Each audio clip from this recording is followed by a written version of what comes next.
Right. So the whole point of Genesis 3 is that God is addressing Kruvim, these are angels, and he's saying that now that the man has already eaten from the tree of knowledge of good and evil, right?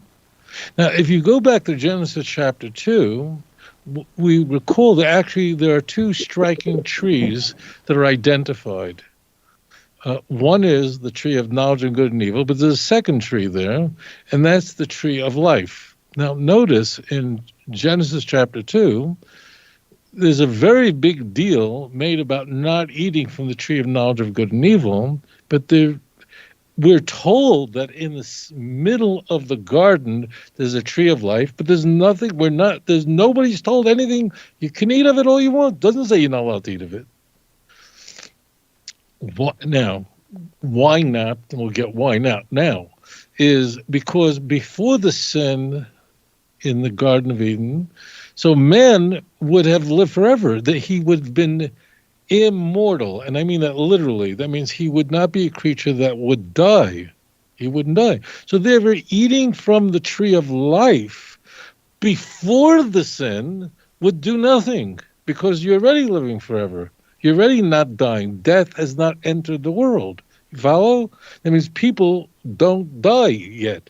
So eating from the tree of the Eitz HaChaim, the tree of life, was not a sin, was not forbidden in the pre-sin world, because it's not doing anything. It's not accomplishing anything. I'm already.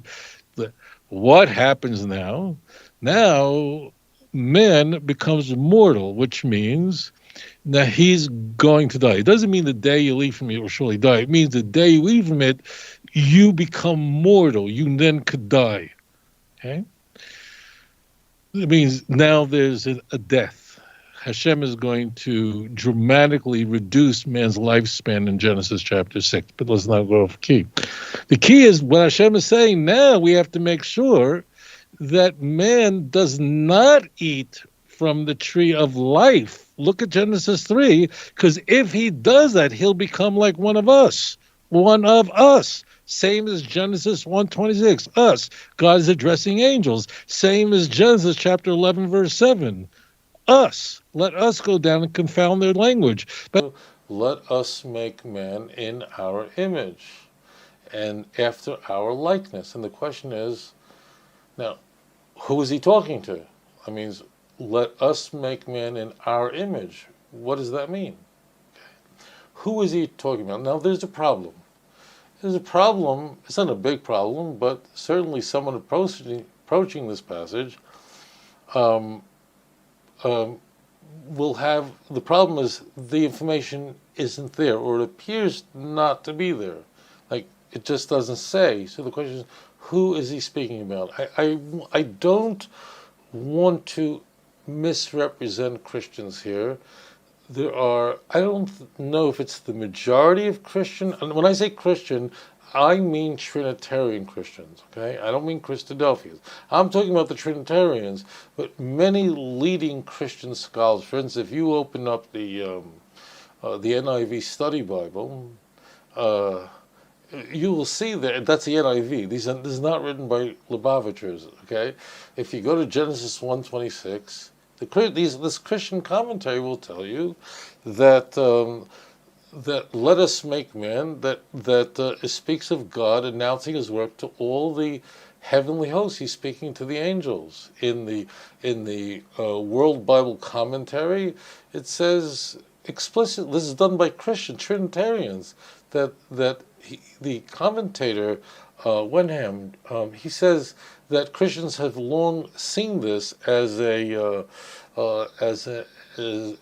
foretelling of the Trinity. He said this is absolute nonsense, that this God is speaking to his heavenly host, to the angels, when he makes this statement. You'll find, even in the Ryrie study, Charles Caldwell Ryrie, I mean, as a Dallas Theological Seminary, right? Premillennial dispensationalist, major league scholar. Why are they all, these Christians, why do they find it so compelling that this actually God is addressing the angels here? Why? Well, the reason is really quite simple, is that if you read the context, when God says, let us, he's addressing the angels. And in fact, we find that very close by, once again in Genesis chapter 3, verse 22, when after man has eaten from the tree of knowledge of good and evil, so he turns to the angels and he says that man cannot return to the Garden of Eden because lest he eat from the tree of life, and then he will become like one of us. Look it up for yourself. And I give you many examples, and of this. You can go to 1 Kings 22:19 and so on. That God is addressing the heavenly hosts. But the question is, like, what